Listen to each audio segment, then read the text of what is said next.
नमस्ते। प्यार एक ऐसा एहसास है ना? हम सब ने कभी ना कभी इसे महसूस किया है। लेकिन क्या ये सिर्फ एक फीलिंग है या इसके पीछे कोई बहुत गहरी फिलॉसफी भी छिपी है? चलिए, आज इसी निस्वार्थ प्यार के दर्शन को थोड़ा समझने की कोशिश करते हैं। तो शुरुआत करते हैं सबसे बुनियादी सवाल से कि आखिर सच्चे प्यार का मतलब होता क्या है? सवाल सुनने में बहुत सीधा-साधा लगता है, पर इसका जवाब उतना ही गहरा है। सबसे पहले चलिए उस हिस्से की बात करते हैं जिससे हम सब अच्छी तरह वाकिफ हैं, यानी वो खुशी जो हमें प्यार में मिलती है।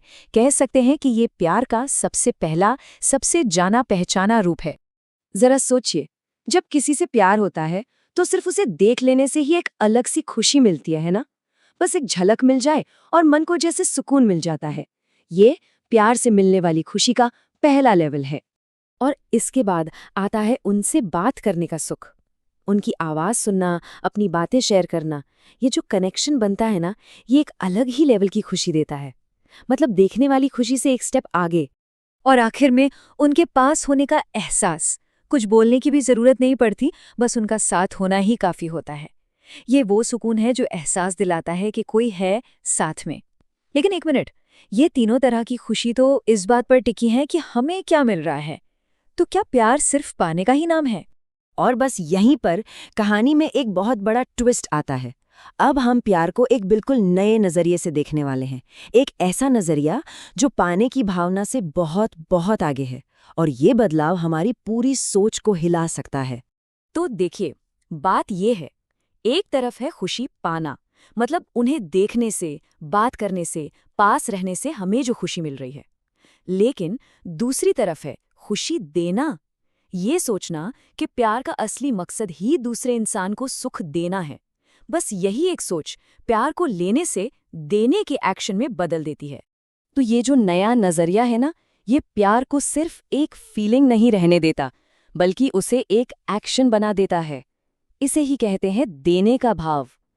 मतलब अब हमारा हर काम, हर एक्शन सिर्फ और सिर्फ दूसरे की खुशी के लिए होता है। और इस पूरी फिलॉसफी का निचोड़ सिर्फ एक लाइन में है, प्यार करो तो उसको सुख देने के लिए करो। ये ये बहुत पावरफुल लाइन है सच में। ये प्यार की पूरी डेफिनेशन ही बदल कर रख देती है। तो असल में इसका मतलब क्या हुआ? इसका सीधा सा मतलब है कि प्यार इस बारे में नहीं है कि मुझे क्या मिल सकता है, बल्कि प्यार इस बारे में है कि मैं क्या दे सकता हूँ।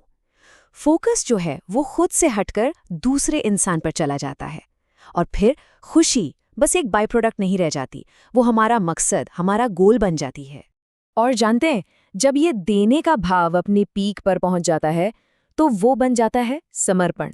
ये निस्वार्थ प्यार का, कह सकते हैं, सबसे ऊंचा, सबसे शुद्ध रूप है। तो ये समर्पित होने का क्या मतलब है? इसका मतलब है एक ऐसी स्टेट, एक ऐसी अवस्था जहां हमारा प्यार पूरी तरह से, बिना किसी उम्मीद के, बिना ये सोचे कि बदले में क्या मिलेगा, दूसरे इंसान की भलाई और उसकी खुशी के लिए हो, बस पूरी तरह से उसके लिए। यही है समर्पण।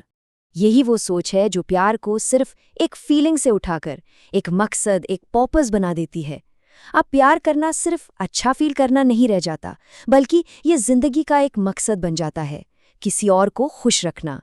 तो आखिर में ये सारी बातचीत हमें एक सवाल के सामने लाकर खड़ा कर देती है कि प्रेम आखिर है क्या? किसी पर अपना अधिकार समझना या किसी के लिए खुद को समर्पित कर देना? शायद इसी सवाल के जवाब में ही प्यार का असली मतलब छिपा है।